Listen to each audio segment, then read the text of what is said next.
Assalamualaikum warahmatullahi wabarakatuh. Perkenalkan, saya Tarisa Maharani dari Program Studi Sarjana Terapan Kebidanan tingkat 1 dengan NIM PO 7124222023. Di sini saya akan menjelaskan mengenai identitas nasional.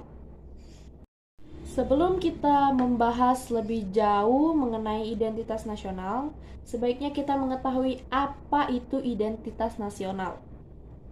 Identitas nasional sendiri terdiri dari dua kata dalam bahasa Indonesia, yaitu identitas dan nasional. Identitas berarti menunjuk kepada ciri, penanda, atau karakteristik yang dimiliki oleh seseorang, baik pribadi maupun kelompok. Sedangkan nasional bersifat kebangsaan. Segala sesuatu yang bersifat kebangsaan. Jadi dapat disimpulkan, identitas nasional merupakan ciri-ciri, karakteristik, perasaan, atau keyakinan tentang kebangsaan yang membedakan atau menjadi pembeda suatu bangsa dengan bangsa lainnya. Jenis identitas sendiri terbagi menjadi dua, yakni identitas primer dan identitas sekunder. Identitas primer disebut juga identitas etnis, yakni identitas yang mengawali terjadinya identitas sekunder. Contohnya adalah orang yang dilahirkan sebagai suku Jawa, suku Sunda, suku Batak, dan sebagainya. Mengapa demikian? Karena identitas ini datang lebih dulu karena melekat kepada setiap manusia setelah mereka dilahirkan. Selanjutnya yaitu identitas sekunder. Identitas sekunder merupakan identitas yang dibentuk atau direkonstruksi berdasarkan hasil kesepakatan bersama. Contoh dari identitas sekunder yaitu seorang warga negara yang patuh terhadap aturannya. Mengapa demikian? Karena kembali ke pengertian identitas sekunder sendiri, yaitu direkonstruksi berdasarkan hasil kesepakatan bersama. Aturan dibuat karena adanya suatu permasalahan. Permasalahan tersebut yang berasal dari negara itu sendiri. Maka dari itu, tentunya peraturan di suatu negara yang satu akan berbeda dengan di negara lainnya. Contohnya, peraturan di negara Indonesia tentu berbeda dengan peraturan di negara lain, misalnya Malaysia dan sebagainya. Bentuk-bentuk identitas nasional Indonesia yang pertama adalah bendera sangsaka merah putih. Ketentuan tentang bendera negara diatur dalam Undang-Undang Nomor 24 Tahun 2009 dari pasal 4 sampai pasal 24. Bendera warna merah putih dikibarkan pertama kali pada tanggal 17 Agustus 1945, namun telah ditunjukkan pada peristiwa Sumpah Pemuda tahun 1928. Bendera negara yang dikibarkan pada Proklamasi Kemerdekaan Bangsa Indonesia tanggal 17 Agustus 1945 di Jalan Pegangsaan Timur nomor 56 disebut bendera pusaka Sang Saka Merah Putih. Bendera pusaka Sang Saka Merah Putih saat ini masih disimpan dan dipelihara di Monumen Nasional Jakarta. Nah, arti dari bendera merah putih sendiri, merah yang artinya berani, yang putih yang artinya suci, yang menggambarkan identitas bangsa Indonesia saat ini. Yang kedua adalah bahasa Indonesia. Ketentuan tentang bahasa negara diatur dalam Undang-Undang Nomor 24 Tahun 2009 mulai pasal 25 sampai dengan pasal 45.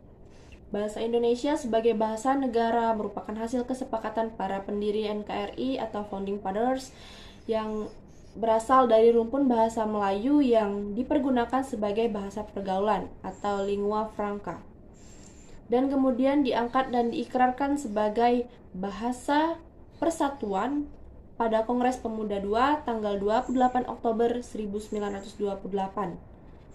Bangsa Indonesia sepakat bahwa bahasa Indonesia merupakan bahasa nasional sekaligus sebagai jati diri dan identitas nasional negara Indonesia. Yang ketiga adalah Lambang Negara Garuda Pancasila. Ketentuan tentang lambang negara diatur dalam Undang-Undang Nomor 24 Tahun 2009 mulai dari pasal 46 sampai dengan pasal 57. Garuda adalah burung khas Indonesia yang dijadikan lambang negara. Terdapat perisai burung Garuda di tengah-tengah burung Garuda yang terdapat sebuah garis hitam tebal yang melukiskan khatulistiwa. Pada perisai terdapat 5 buah ruang yang mewujudkan dasar-dasar Pancasila. Burung Garuda itu sendiri melambangkan kekuatan, sementara warna emas pada burung Garuda itu melambangkan kemegahan atau kejayaan.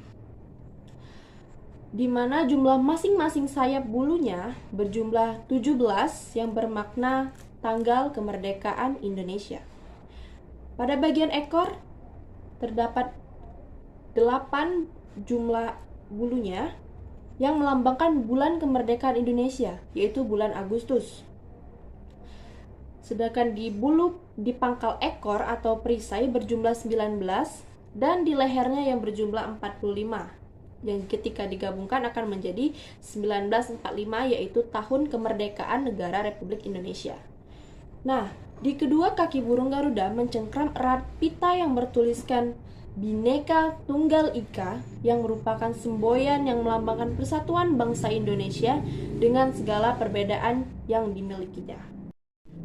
Yang keempat adalah lagu kebangsaan Indonesia Raya, merupakan sebuah lagu yang diciptakan oleh W. Rudolf Supratman yang diatur dalam Undang-Undang Nomor 24 Tahun 2009 mulai dari pasal 58 sampai dengan pasal 64. Indonesia Raya sebagai lagu kebangsaan pertama kali dinyanyikan pada Kongres Pemuda II tanggal 28 Oktober 1928, yang selanjutnya menjadi lagu kebangsaan yang wajib diperdengarkan pada setiap upacara kenegaraan. Selanjutnya ada semboyan Bhinneka Tunggal Ika. Bhinneka Tunggal Ika artinya berbeda-beda tetapi tetap satu jua. Semboyan ini dirumuskan oleh para founding fathers mengacu pada kondisi masyarakat Indonesia yang sangat pluralis dengan keanekaragaman budayanya. Seperti halnya sebuah lukisan mozaik yang beraneka ragam, namun karena tersusun dengan baik, maka keanekaragaman tersebut dapat membentuk suatu keindahan sehingga dapat dinikmati oleh siapapun yang melihatnya.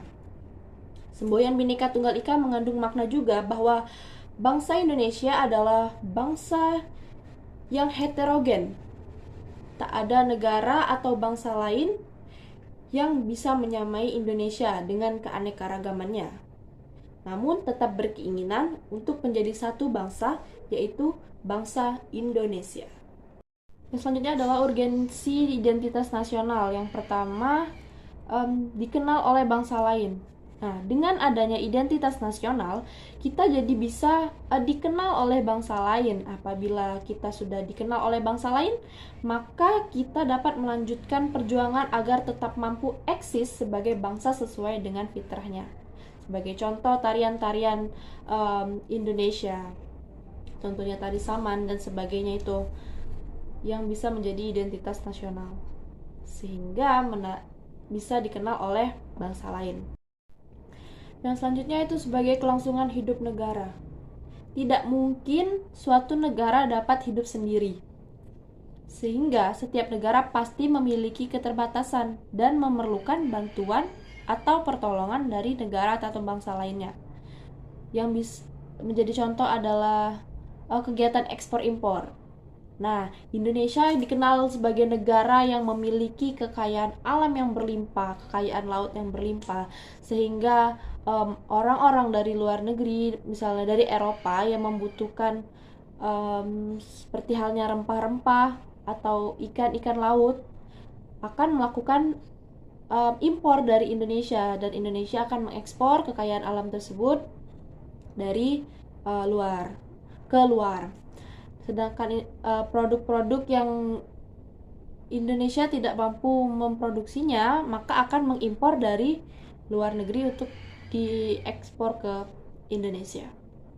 Yang terakhir yaitu sebagai kewibawaan bangsa.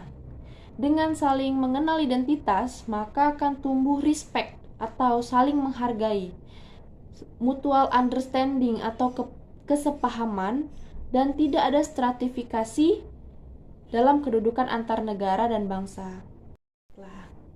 Jadi, identitas nasional Indonesia menunjuk pada identitas-identitas yang sifatnya nasional, bersifat buatan karena dibentuk dan disepakati. Pancasila merupakan warisan jenius dari para founding fathers yang tidak ternilai harganya.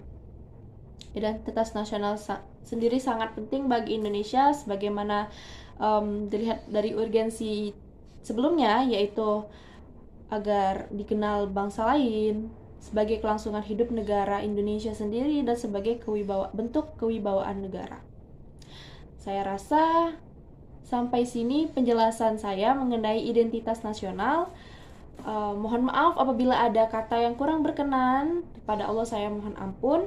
Saya akhiri, wabillahi taufiq wal hidayah. Wassalamualaikum warahmatullahi wabarakatuh.